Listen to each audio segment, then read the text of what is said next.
My friend, your role as a father is critical. You are so important.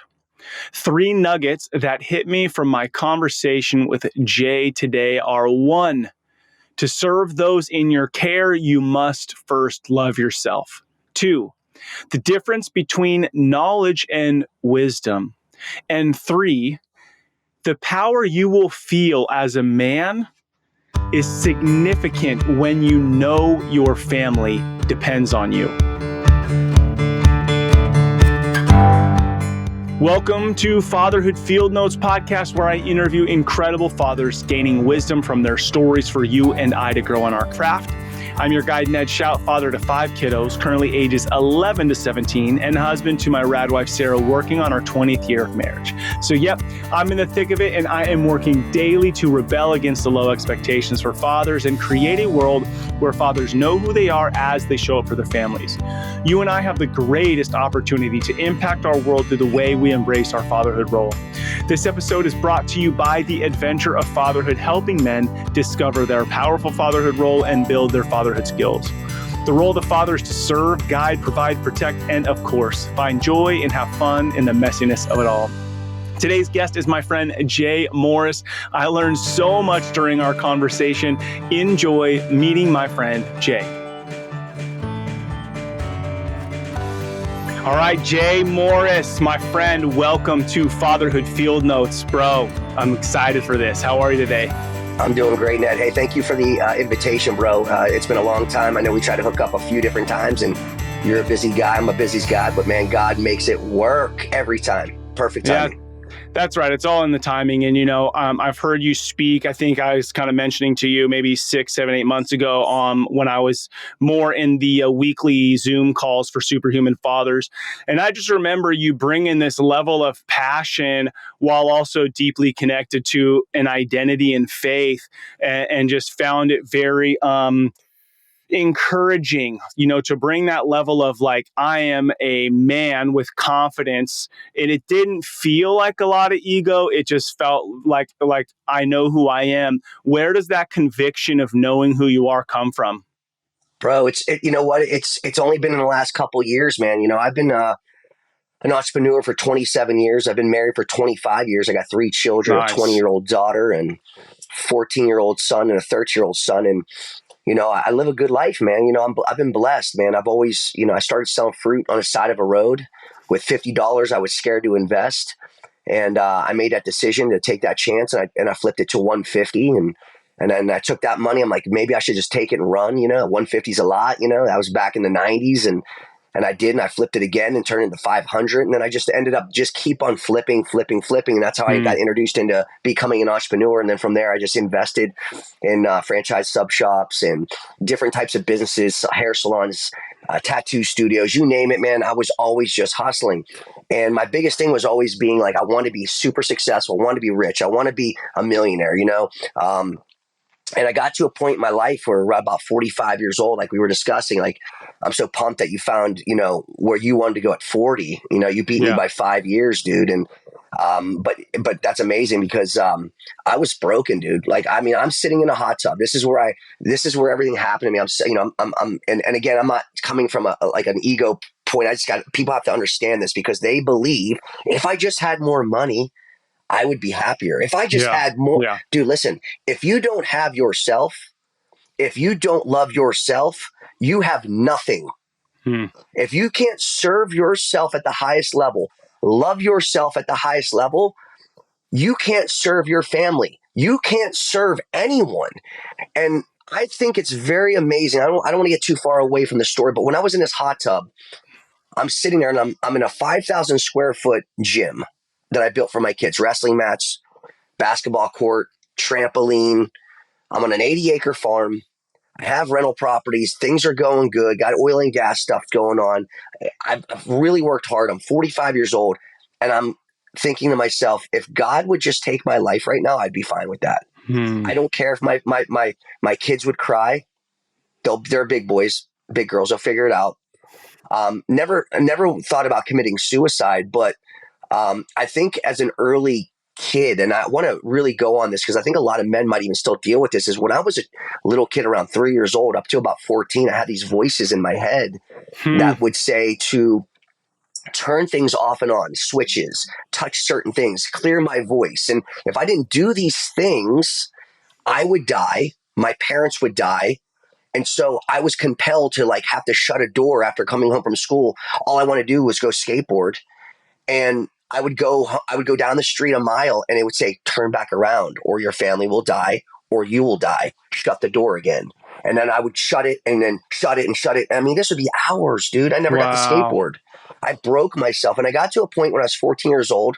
And this was happening when I was 3 and 4 and 5 and 6 every day of my life, every day. I couldn't look at the colors red. I couldn't open a page in school to anything that had a 6 because I was just religiously, I think, wired Hmm. that 666 was Yeah, really yeah, bad. And I, yeah. I really believe that my parents let me watch Exorcist when I was like 6. Uh, I think it generationally something happened. I can't figure it out, but I just know I was inflicted hardcore. And so what happened was I got to a point in my life at 14.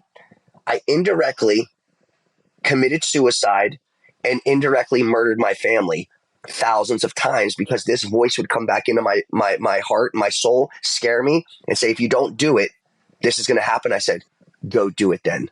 I'm done. And I broke that curse over and hmm. over to the point where it scared me so much, to the point that hardened me so much that I legitimately committed suicide thousands of times indirectly because I thought, really, I'm going to die, but it never happened. And it would always say, well, next time, next time. And I just finally broke that curse over many years. But the reason why I say that is, man, I don't know if that had something to do with me being in that hot tub that day when I'm looking at my kids' trophies around the country. They're state champion wrestlers. And I'm like, I got such a good life, but I could care less if I live or die. If there's a lightning bolt that would strike me dead right now, bring it on, God. If I'm going to get in a car wreck head on, bring it on. I'm not going to commit Now, suicide, you know? yeah. So how many years ago is it? How old are you today? I'm 47. Okay, so this is just a couple years ago. And so when you Mm. have that feeling of like, I've made it, but it's not providing me the fulfillment that most people think that they would have, with financial and stuff, success, what changed for you? And another question in that is, were you a believer at that time? Because you said you're in a hot tub having a conversation with God. So what shifted for you in that moment, or what did you do about it? Yeah, man. I was a believer for 15 years before that. Like me and my wife, I mean, that's a whole nother story. Like I said, we could do many sessions with Yeah. marriage and divorce and crazy stuff. But me and my wife, I had some really bad things happen 10 years into our marriage. And that's kind of where I found God. So Mm, this is like 15 years later. I'm still in the hot tub. And a lot of it had to do with that thing with the divorce. My wife had an affair on me and it broke my heart and she wanted forgiveness. And it took me 16 years to finally figure it out. Even up to about 6 months ago, to where I didn't realize, and another whole podcast is just victim mentality of a man. And I yeah. didn't realize I was suffering with that, man. I had this brokenness of me, but I wasn't showing up as a man. But to answer your question, man, is like, what happened was I had Jesus, but I didn't love myself, bro. Like Mm, mm, think about this, dude. The two greatest commandments in the New Testament. Jesus says, love God with all your heart, all your might, all your soul, and love your neighbor as you love yourself. Love your yeah. neighbor as you love yourself. Dude, I did not love myself. I wasn't good enough. Nothing was good enough. I would buy, a fourplex apartment building and I wouldn't even tell my wife because I was just like, it's so what? Like, she's not going to be proud of that. Like, I never Mm, bought myself I always wanted a Rolex. I never did because I was like, I'm not good enough. That's not a good enough business. Once I get like here, so I was never good enough, dude. And I got to a point where I was on a Brad Lee, uh, actually insurance phone call with Brad Lee and Sean Pollard from the Andy Elliott group. I don't know if you know hmm. Sean.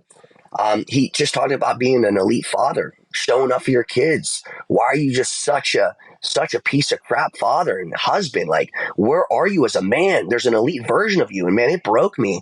And I contacted him and then I got with Andy Elliott and Andy Elliott just threw me through the ringer and I got some really one-on-one time. Amazing. And I started looking at myself from the inside out and I realized, man, I didn't have self-love, bro, you know? Mm, And you cannot fulfill God's destiny for your life, because here's the deal. Would I have died for my kids? Absolutely.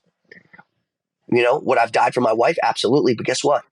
I only love myself at 50%. You know what I was showing up in the household? 50%. Yeah. You know what I was showing up as a man with an attitude of gratitude? 50%. I thought it was 100. I thought I was doing good. So how'd you make the shift to love yourself? Because what I was going to ask you is two things. Because at the beginning you said something about serve yourself. You can't serve those around you unless you serve yourself, which I assume is tied to loving yourself. So what are some action steps that men could take?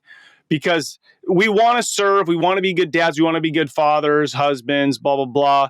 But I don't think we connect that to what Jesus said, that I need to love people as I love myself. Like, I can't go love others unless I first love myself. Talk to me about that. Yeah, for sure, dude. So here's the deal. You want a secret? Here's the secret. For all these men that are listening to this podcast today, this is the deal. The Bible says, and we always hear that, and I heard it for many years, 15 years. I didn't know what it meant. It says, walk like Jesus. We're like, oh, forgiveness, love. No, dude, take his 3 years of historical records we have. That's all we have, not much. Dude, he walked in pain, suffering, and sacrifice. Pain, suffering, and sacrifice creates a man's mind to be so dangerous and so in tune with his character and the fruits of the Spirit. So when he ends up dying to his flesh daily, which we're commanded to die to the flesh daily, how do you do this? Bro, get to the gym. No one wants to go to the gym. It's physical fitness. Take care of the temple. No one wants to hit their macronutrition or their nutrition values, because it's hard, dude. You have to die to your flesh to walk away. Control that hand to mouth with that food.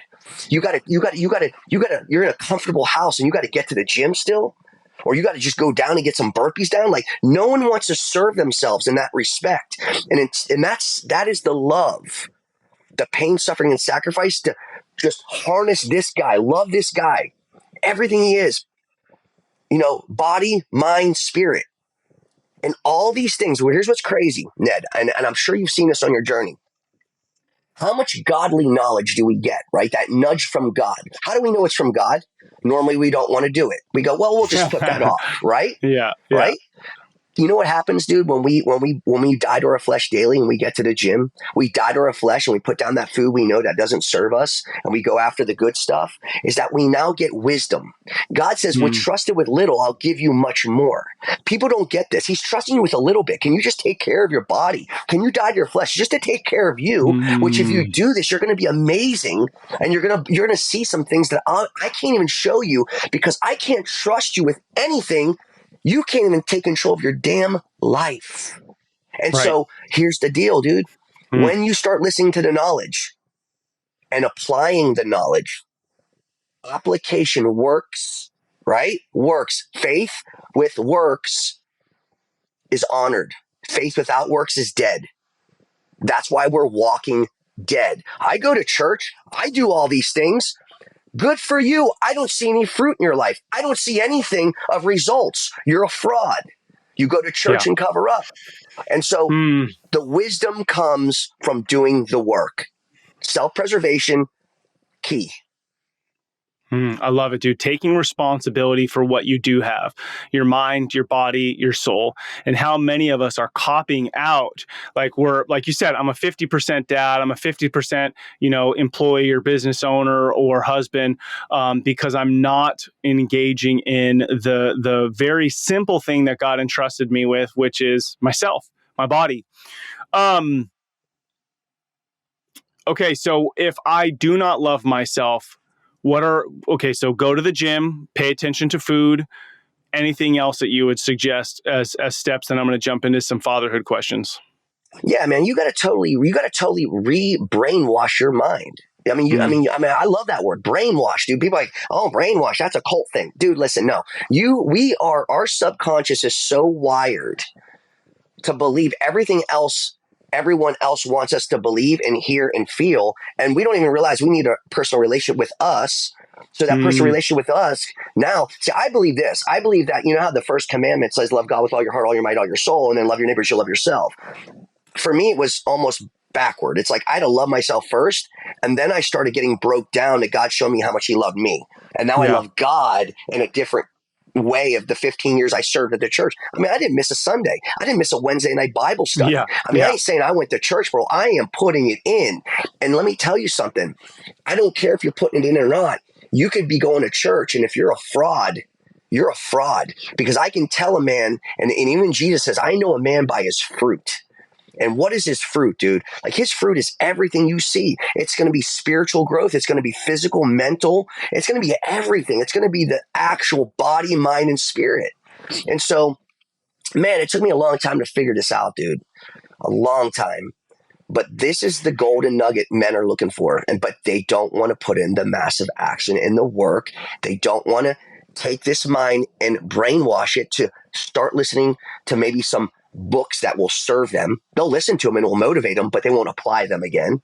So they're listening, turns into entertainment, but application turns into education and results. So there's Yeah. a whole bunch of things, dude. Yeah, talk to me about this for a second, because I've been kind of toying with thinking about this.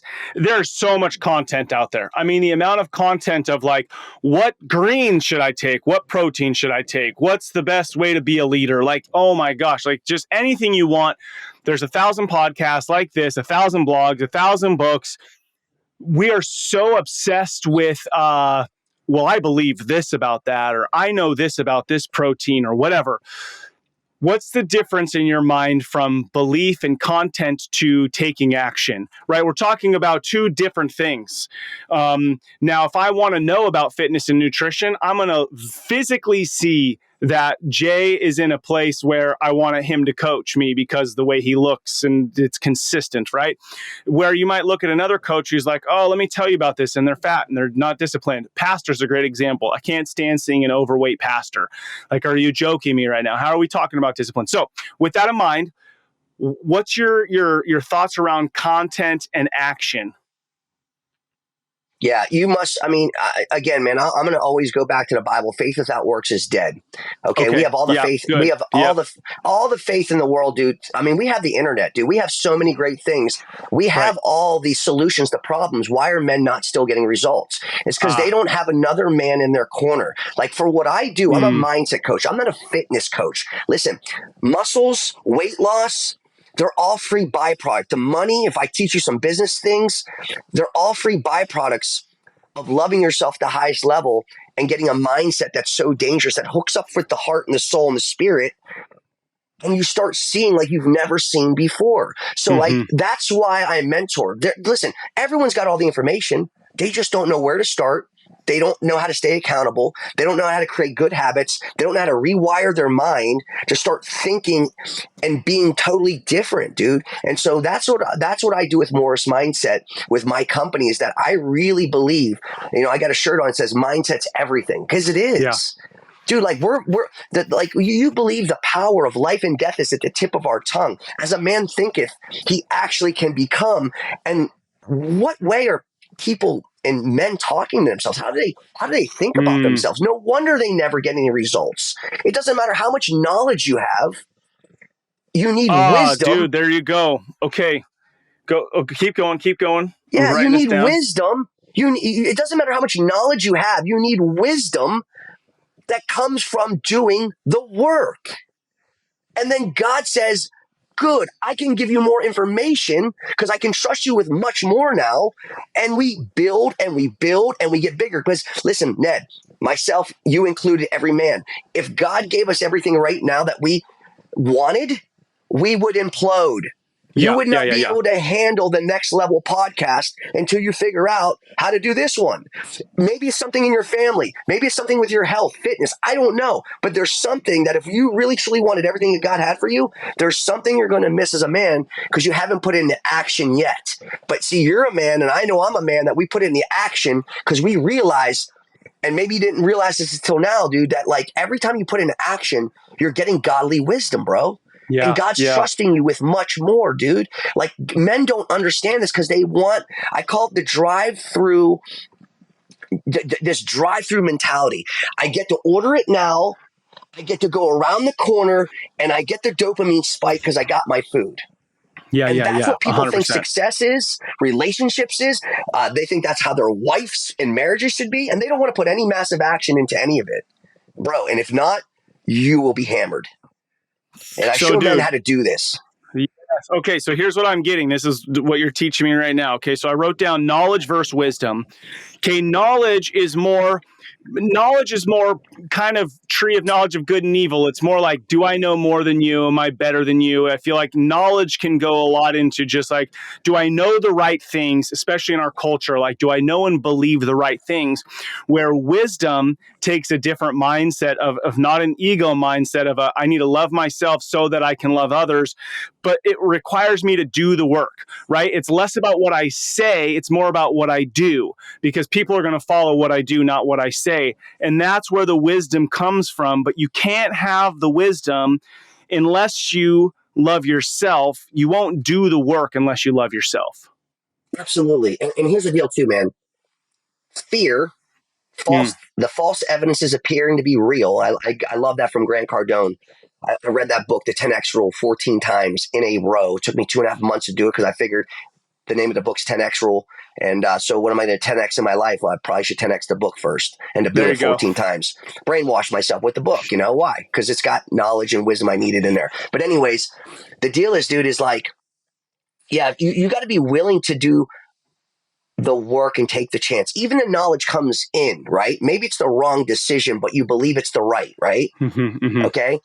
And you might step into a little bit of darkness. You might be, you might not be in the right track, but guess what? God's going to show you something because, dude, your faith is honorable, dude. Like God's Mm, going to guide and direct you. that's You good. don't understand. Do you know why you're such an awesome, like badass dude?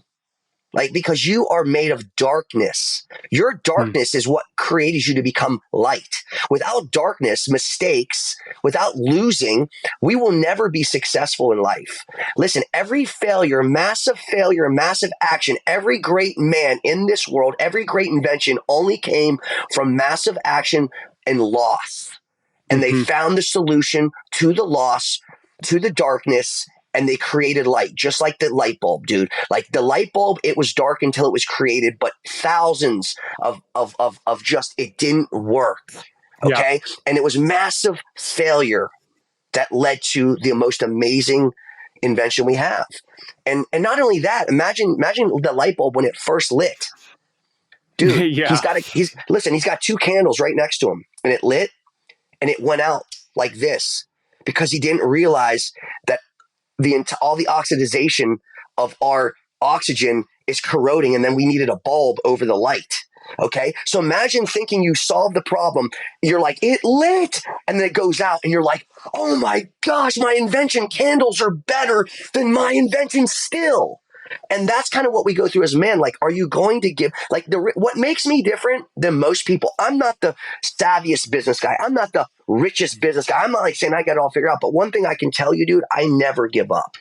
I Mm-hmm. always move forward. And that's what greatness looks like, dude. Because if you move forward, God's going to give you what you can handle. But so many people miss the calling because they're not willing to step out in faith Yeah. because Yeah. fear crumbles them, Ah, crumbles dude. them. So good. So good. Um, uh, Dude, I love it. Okay. I'm going to ask you a few questions. You answered a few of them. You've been married 25 years. Congratulations. What a gift to the world. Awesome. 3 kiddos. Where do you guys live as a family? We live in Pennsylvania, Pittsburgh area, Pennsylvania, Okay. And then you and we live on a mentioned it. farm. Love it. Okay. Tell me Yeah, something unique about your farm or that you love dude, about your farm.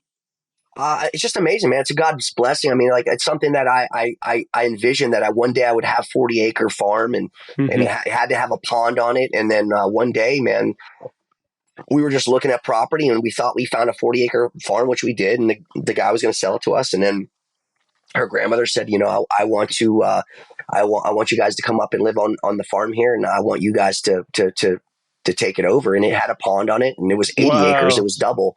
And that's a whole nother story in itself. That got kind of messy because there's some other people involved. But yeah, dude, I mean, it's a blessing because I look out there and I know we have an 80-acre farm, dude. We're going to be doing some things. Kind of like what you just said, that part of your that the company you're with that does the masterminds Yeah. with yeah, I mean, we're doing that here, dude. Or it's the same thing with Love it. Nick Alfano with the program. I went to the program, man. I don't know if you went through that program, but it was Mm-mm. good.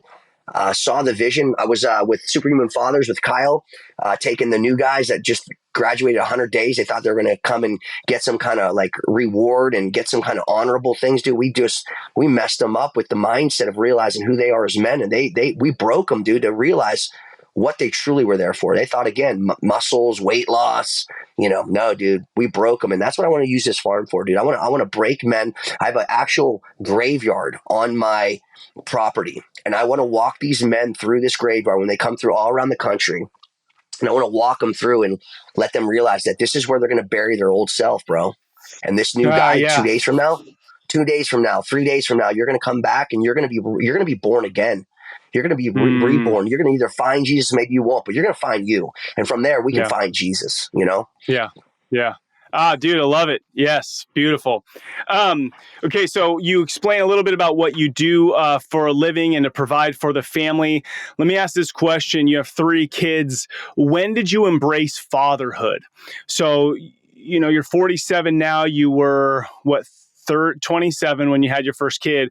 At what point did you embrace fatherhood and go, this role of mine matters?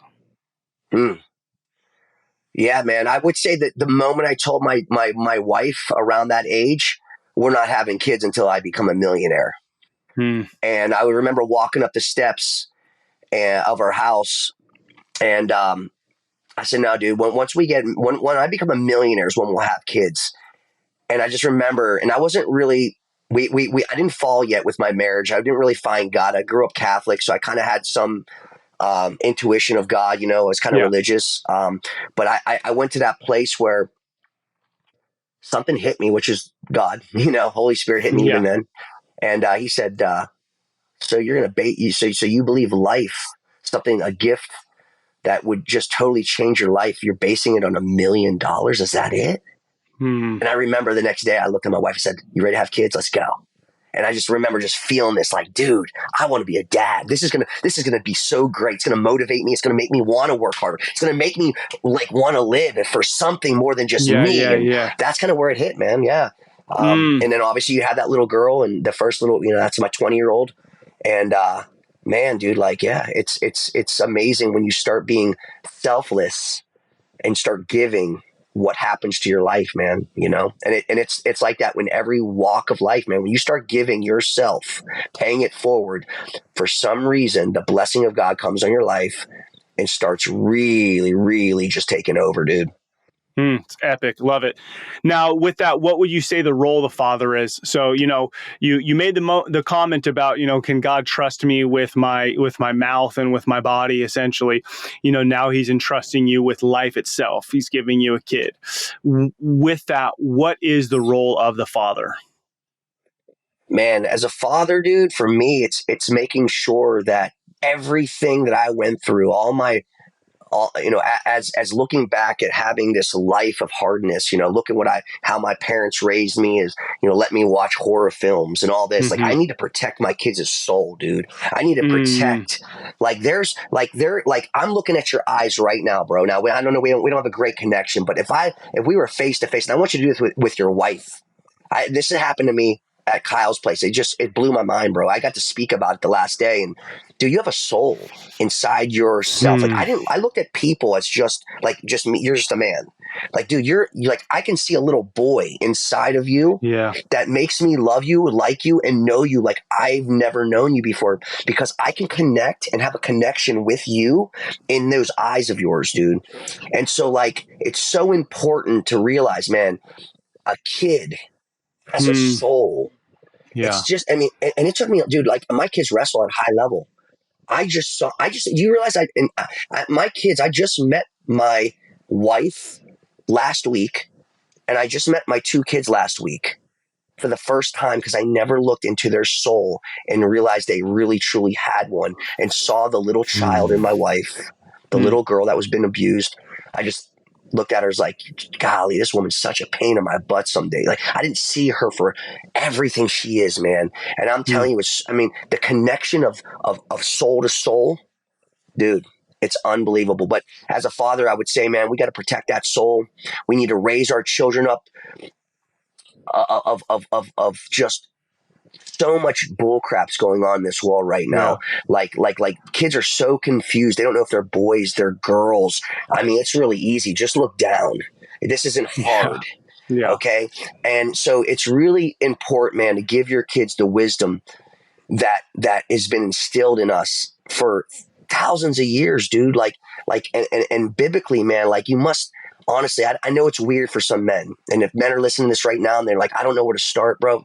Dude, put your hands on your kid and pray for them, man. Bless them, love them. Yeah. Ask God to show you what you need. And I'm telling you, the response from your family will be overwhelming. I mean, I'm not looking for people to come on here that are already saved or have a relationship with God, man. I hope this hits someone's heart so hardcore after this podcast, it changes their life forever. And they realize that for the first time they can pray with their children. And who cares? Get rid of your ego. Get rid of your pride. God won't stand for it. Pride comes before the damn fall, and that's why men and fathers are failing, because they can't even pray with their own family because they're scared of what their kids and their wife's going to think. Blessing the food or having that time with their kids and wife at the end of the night, dude. It just sickens me. Men need to raise up, man. Raise up. Yeah, man, we did a father son event not that long ago, and part of one of the things I had men do was gave them like a reading with some questions, and so I had each of them go with their sons in the woods and go read this. And a dad pulled me aside later, and he's like, "I've never read scripture with my son. Like, thank you for this moment." And now I get that in the moment, it didn't require him to be as vulnerable, right? Because it's not like he came home from work and said, "Hey, it's Wednesday night. We're going to do a little family Bible study," which I get that is vulnerable because like if your kid's 15, even now, dude, my kids, I'm like, "Hey, it's family meeting night." And it could be like, "Oh, come on, dad, really?" And I could take it personal and be like, "Fine, forget you guys. I'm trying to be a great dad, and I could just be like, "Yeah, we're going to do it," and then do it. And then you do that more and more and more, and you continue to knock down those dominoes. And before you know it, you start to see things come out in them because of the work you're doing. So I think your challenge to men of just do those hard things and don't take it personal. Don't be a baby about it when they don't want to do it, because they probably won't. You're going to see fruit from it. So with that being said, and you can respond however you want. But the next question I was going to ask you, which I think your response may have to do with fruit, is what have you learned about yourself in being a father? Dude, listen, man, I can honestly tell you I failed as a father, even though no one would say this in my family. My friends would be like, I mean, everyone thinks that, where I live in this area, like I am the guy that's the entrepreneur. Like we would love to have your life. But dude, I know my potential. I know my laziness. I know my lies. I know my darkness. I'm Yeah. truthful to myself, dude. I haven't showed up as a father for forever, dude. Like it was just recently where I realized I was stuck. I mean, dude, we're all like men are stuck, dude. We're stuck because here's the deal. If you want to truly be dangerous as a great, amazing, elite, unstoppable father, bro, you must die to the flesh daily. You must get into physical fitness shape. This is where God speaks. I don't get it. I don't understand it. But what we put in our mouth, what we decide to create this temple to be, it causes the 9 fruits of the Spirit. We know it causes the love, peace, patience, meekness, kindness, self-control. Okay. That's what happens. You get the fruits of the Spirit from tackling your life. Yeah. Finally, for once, you take control of you. You start getting disciplined with you. You start loving you. You start beating your own flesh down, crucifying it daily, and you will get the wisdom you've been looking for, the love you've been looking for. And then that is going to spring into your children. Your kids are going to scream and yell where you normally flip the freak out, and you're like, you're going to have this patience because you've had so much patience and self-control for yourself through this process of getting ripped, of eating the right foods, that you start having control everywhere in your life. Love is raising up. Self-control is raising up. Everything in your life is raising up because you just realized, do the hard work, love yourself, so you can love your neighbor. Second commandment, who's your neighbor? Your children and your wife. Yeah. And everyone that you're going to come in contact. But we're missing this, Ned. We're missing this, bro. And this is why you see divorce rate skyrocketing. This is where you see when the kids leave the house, husband and wife are roommates, or they get divorced and they've Yeah. never known each other. So sad. Disconnect, bro. And so, yeah, man, a man must tackle himself if you want to be a giver, become the best father, that superhero father, that superhero husband. You better put in the work. And here's the deal. If you don't, I believe the enemy will release us from this something around 60, 70 years old.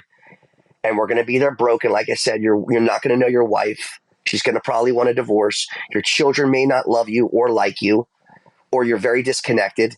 They could care less. They have their own life. And you're going to be a would've, could've, should've, didn't. Why didn't I change? And it's going to be a freaking life sentence of regret. You'd rather be possibly incarcerated to live with that pain. And so I tell every man, don't do it.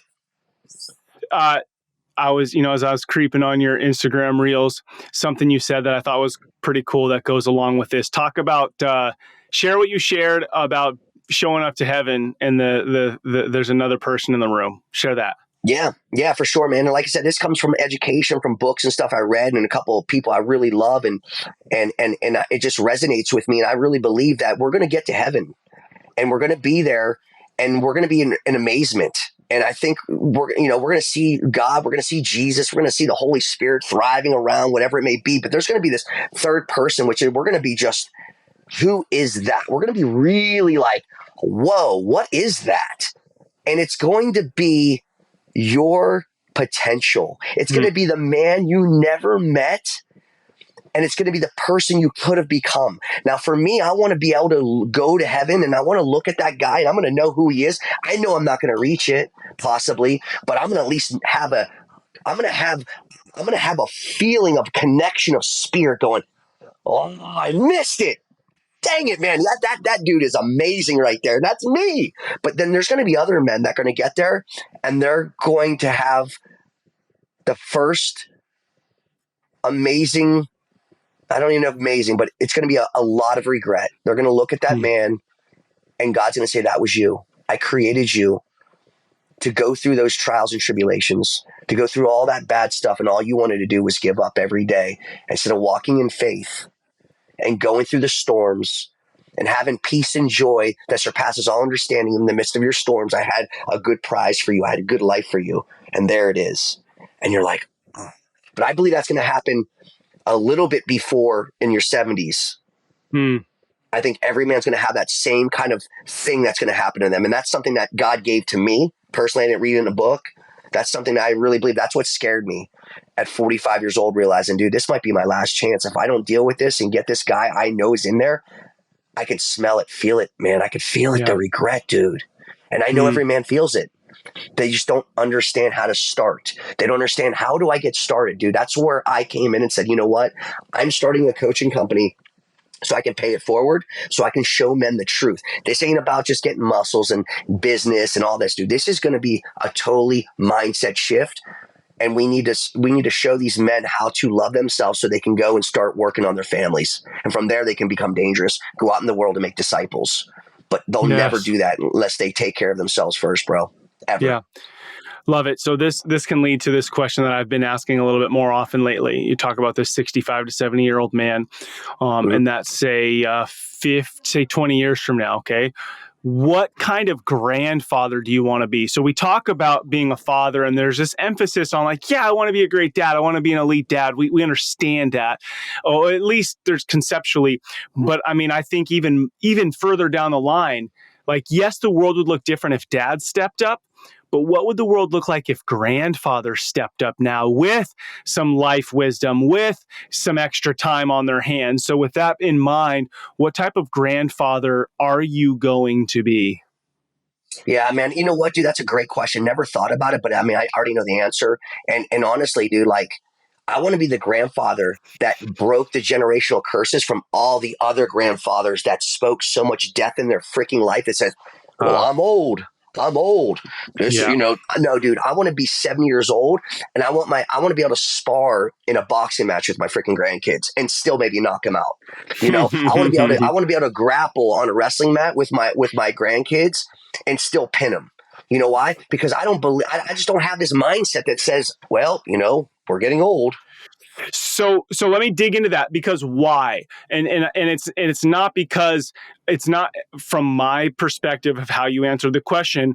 It's not because like, well, I want to stay young forever and I just want to be able to beat them, because that's ego. Why is Yeah. it that you want to do that at 70 years old? Yeah, no ego at all. To prove the point that the life and death is at the tip of the tongue, watch what you say. As a man thinketh, he becomes. Every Yeah. single person I know that does not, I know older men that are 70s, dude. They're a force to be reckoned with. The guy I said I want to become, and I can talk to him and I know because they speak correctly. They think correctly. So I want to show every person that I come in contact, I don't care what age you are, bro, how are you thinking? Do you have stinking thinking? And are you speaking like death in your life? Or are you speaking life? And Yeah. so I believe, that there's a huge part of that. I want to be that guy that's 70 when that, grandpa, how'd you do it? Because I believe what the word of God says. I don't think I'm old, for there I am not. I Right. don't think and speak, all these things of death. And here's the deal, dude. I love science. Okay. I love science that's proving the Bible correctly every day, saying about these different emotional vibrations. And like, I don't know if you've ever saw the chart of the emotional vibration chart. It's crazy, bro. Like, look at it, dude. There's like 14 vibrations, and we know this by science. And the least one is shame. And shame is 20 vibration of emotional vibration. The top one is enlightenment, 700. Okay. Now, what's crazy is that if you go all the way up the list into like 8 of them, there's this one called pride. Right? Pride. And if you look at below it, the Bible says pride comes before the fall. Bro, look at everything on that vibration chart, proves the Bible to be 100% accurate with science that's now here to prove this, just by hooking up different emotionals of how we feel when we're going through fear. Fear's under that, shame, Wow. guilt, apathy. And not only that, pride, what's above pride? Courage. And you start vibrating. I think it's like 300. And so when you start vibrating, you're in alignment with who you're called to be. That courage is like, I'm breaking the mold. I don't care. I'm going to break my ego, my pride. I'm going to take a stand. And then it says willingness. And then willingness is like, I'm listening to Ned. Ned's going to tell me some stuff, and I'm going to be, that's willingness. And then I accept it. There's a challenge. That acceptance goes to reason. That reason goes, I think, to shifts to love, joy, peace, and it keeps on vibrating up to enlightenment. Now, here's what's amazing. The earth vibrates at like 778 to 777. God's number is 777. If an enlightenment and joy and peace and all that gets us to enlightenment, dude, that's how we're in harmony with God. That's why our prayer life, that's why miracles happen. We don't realize this, but look at science. Science just backs up the Bible to be correct. And I think it's amazing. So I don't know if we're getting off track here, but dude, like, this is what people are missing. They're missing this stuff. This is what I teach. And when people can start reflecting back and forth and go, oh my gosh, the Bible's thousands of years old. This was only come up in the last 10 years. Yeah. Who do you think's right? 3,000 years versus 10 years. Yeah. Beautiful. Well, this leads to this. This podcast is Fatherhood Field Notes. You're doing it, sharing your life with us, opening up your field notes. The mantra behind it is rebel and create. And as men, we have a fight in us, right? We want to go to war. So what's something that you're rebelling against, but not just to be destructive? What do you hope to create in its place? So it could be something as simple as I rebel against having my phone at the dinner table so that I can create family connection, to rebelling against something like large scale societal. When you hear those words, what's something you are rebelling against, and what do you hope to create from it? Every day, again, I think this is universal. Every day, I need, as a man, to rebel against laziness and procrastination. And I need to get away from negotiation. Because when I negotiate with myself, that is getting to that point where, why am I negotiating with something? Well, that's because that is that knowledge we were talking about. And that knowledge is something you don't want to do because it's coming probably from God. And so that knowledge now becomes negotiation. Negotiation becomes procrastination, which is a dead stop. And that's cancer for success in your life. And then that laziness leads us back to our own vomit, to be foolish again, to create all the things we keep on continuously doing year after year. And so I need to break laziness daily. You think I want to go to the gym every day? You think I wake up and want to eat the correct food every day? No, dude, I die to my flesh and I crush that laziness, that old man every day. I got this guy up here that's saying, good job, just take a day off. You're good, man. Why, you just, whatever. And I got this guy going, bro, time's of the essence. Men depend on you. Your family depend on you. Your kids depend on you. Pay it forward. Don't take a break. You've been taking a break for so many years. This isn't the time. Never break. And so here's the deal, Ned. If you don't master your life as a man, someone or something will master it for you. Yeah. Period. And you see this over and over and over again in this world. We're mastering, dude, but we're mastering a lot of the wrong things. And you can see it because men are not men like they used to be or should be. Yeah. As you say these words, this kind of brings it full circle before my final question. You're talking about these two sources, one on each shoulder, speaking to you, and then you led into this conviction and belief that you, Jay, have that my family, men, depend on me. And if you go back to that 45-year-old version of yourself, I think a lot of men find themselves there where, yeah, people depend on me, but they'd probably be better off without me, right? I think a lot of men are walking around like they depend on me for a paycheck and whatnot, but they'd be better off without me. And it breaks my heart that men are not stepping into their true identity where their wife does need them. Their kids do need them, but because they haven't been showing up, the wife and the kids and other men have learned not to need that, but they're missing out. And I love this Bible verse, dude, where there is no vision, the people perish. It's not, if I don't have vision for my life, then I perish and I'm a fat piece of shit. No, everyone around you perishes, right? Because if you don't have the vision, the people around you perish.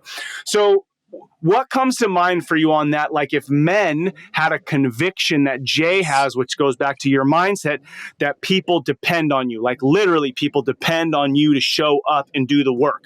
What comes to mind? What comes up for you? Yeah, dude, I can tell you through this whole last 2 years, when I legitimately chased myself down, I went to war, war with myself. I started showing up for me to the point where I had to break my limited belief system. I really believe that my wife and kids really didn't need me. I'm just a paycheck. Like you said, dude, it's crazy. Yeah. And I know 99.9% of every man believes their self-worth sucks. And here's one thing I can tell every man that's listening to this. You will never out-earn your self-worth and you'll never out-earn your self-image. You'll never be able to do it until you chase yourself down. Start showing up for you. You will never be able to show up for anyone else in your life the way you need to show up. That's why your marriage is broken, because you're not showing up for your wife, because you're too blinded. You're blinded because the man in the mirror, you can't even look into the eyes. You can't even eat correctly. You can't self-control. You can't even be trusted with your own damn hand to your mouth. Yeah. And your life is falling apart because you're so undisciplined and you can't even do the small things. Yeah. And so I would tell every single man, like, no, your value is so high as a man. You were placed here for a plan and a purpose. Like you have gifts, talents, and abilities that you have no clue. I see it in my own self 2 years ago, dude. Like, I mean, most people's like, you're doing really well. I get it, but I know me better. The men right now listening, what's in here. You're a fraud. You're not showing up. Yeah. And let me tell you something. Until you get your crap together, until you go to war, I'm talking go to war with yourself past the test days. The test days are the days that you don't want to do something, but if it serves you, serves someone else or your family, you know it's the nudge to do it. And from there, that's that knowledge that creates into wisdom that makes a man dangerous to start serving himself and his family at a level he can't even fathom. We're talking breaking generational freaking curses. We're Yeah. talking about providing financially, physically, emotionally, spiritually in a household that no man can even fathom because it's called faith. And faith, when it is honored with the works you do, you create miracles in your life. People don't get this because they want it now. And if they don't get it now, they quit. Yeah.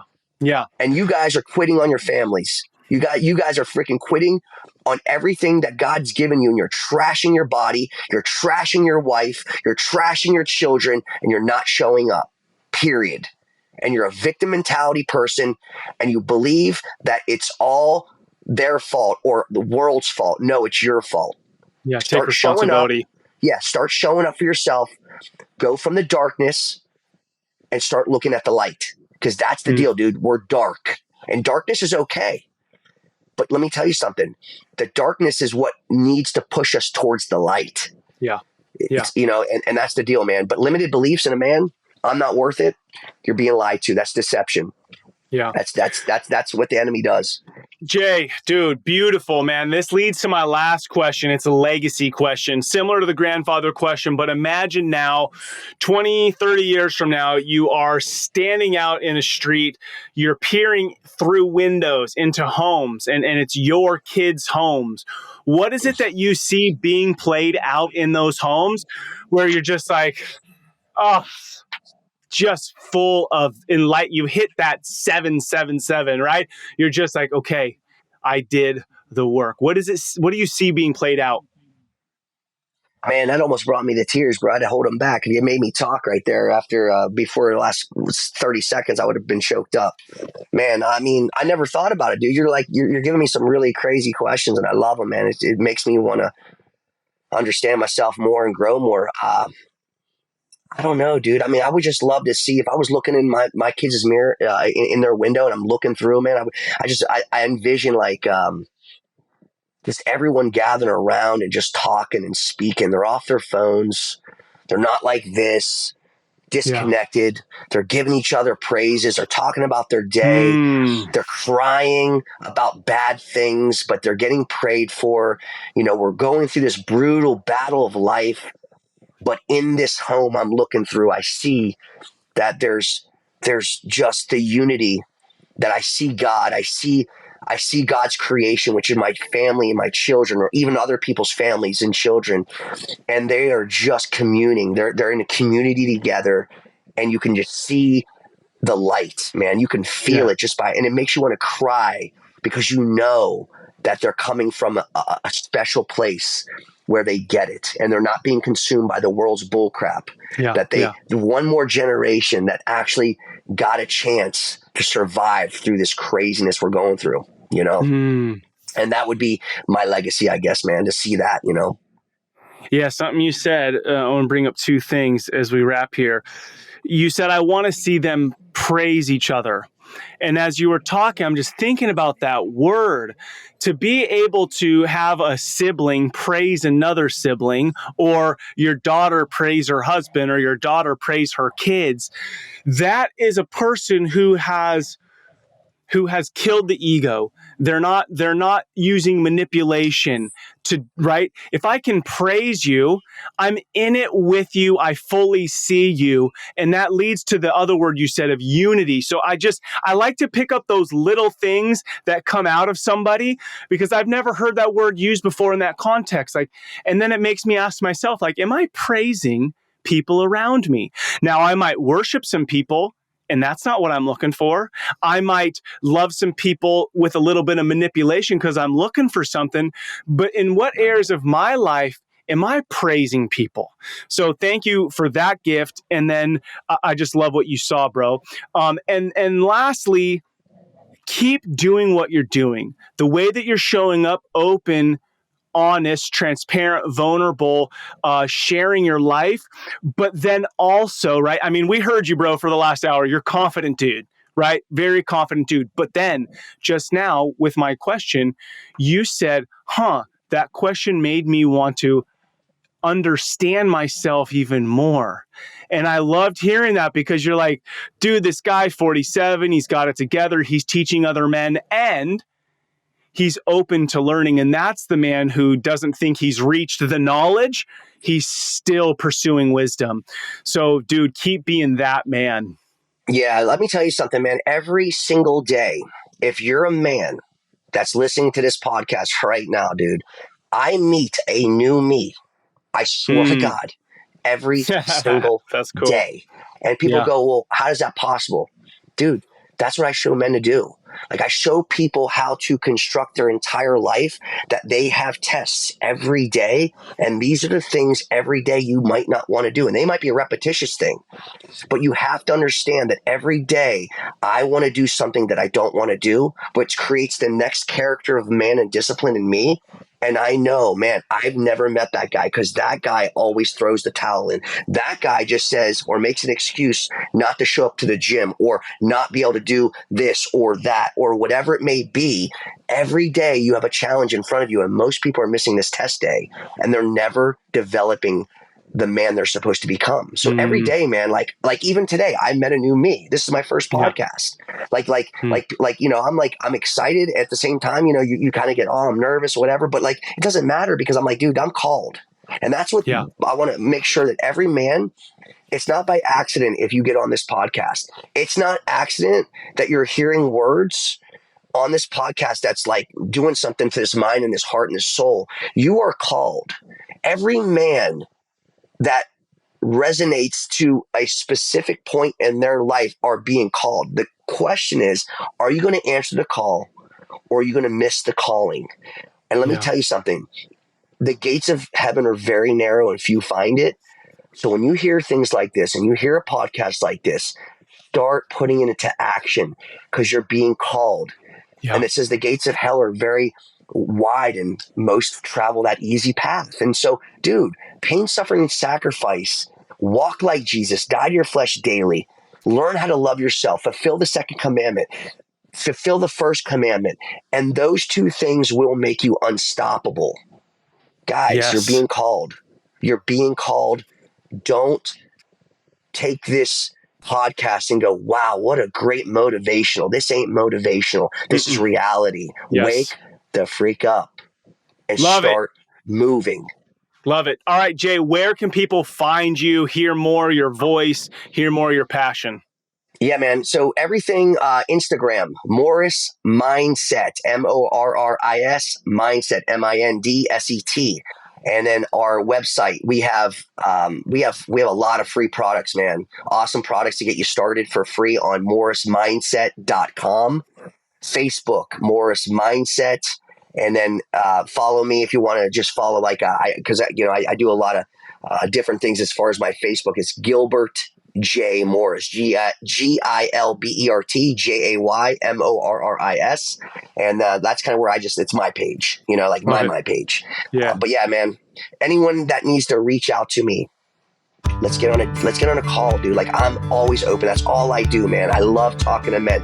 And you don't need to join Morris Mindset. I've had many calls that are just life-changing calls for men. They just needed to hear another man's voice, confess some things. And I'm telling you, I get the calls back and I get the DMs back. Thank you for that 30-minute Zoom call we did. I'm open to that. I don't need anything from you. I just need you to realize, man, I'm called, Yes.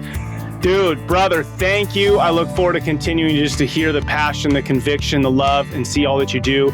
Until next time, my friend. What another incredible conversation. What really hit me was this idea of wisdom. And wisdom really is learned. And even as I've thought about it since Jay and I finished our conversation, that God will give you knowledge, right? And call you into take a step forward into taking some action. And the wisdom is formed and shaped and really becomes a part of you when you take action around that knowledge, right? To not be so consumed with just knowing more, but what am I doing with what I know? And that, my friends, really leads me to go, that's transformation, right? We can become so disciplined because I know what to eat for breakfast. I know how to do this 10-minute meditation. I know to do these things. But what we're really looking for is transformation. And transformation is a life of wisdom. It is that man that looks back at you in the mirror that you're proud of, that isn't just, this fake it till you make it. Now, will we have to take action and do things? Yes, for them to become a part of us. But I just, that thinking through knowledge versus wisdom, I'm still wrestling with that and really love that part of our conversation. Now, in this idea of wrestling with yourself, men, we must know who we are. That's why we're here. Like, who am I as a man? And this, a big part of my life, my role is I'm a father. Okay. Now, I believe the world would look and feel different if more men showed up in their identity as fathers to love, serve, guide, provide, and protect. And that's why I launched Adventure of Fatherhood. So make sure to go check it out, adventureoffatherhood.com. I've got 3 online courses on there. If you're a brand new dad, or if you're a dad who's just trying to discover his role. And then I've got the 18-year roadmap, which is a 90-day course. So check that out. I've also got the Adventure of Fatherhood children's book on there. If you know a new dad, grab that book for him to read with his kiddos. It's an incredible way for him to see his identity. All right. If this podcast, these conversations are valuable, please take 30 seconds and write a review. It helps spread the word that fatherhood matters. Thank you to all you dads out there listening to Fatherhood Field Notes podcast. What you do matters. Don't be like everybody else. Be yourself. That's who your kids, spouse, and community needs. This is your guide, Ned Shout. Together, let's rebel against the view that fatherhood has little impact and create lives engaged in mastering the craft of fatherhood. I look forward to hanging out with you next time.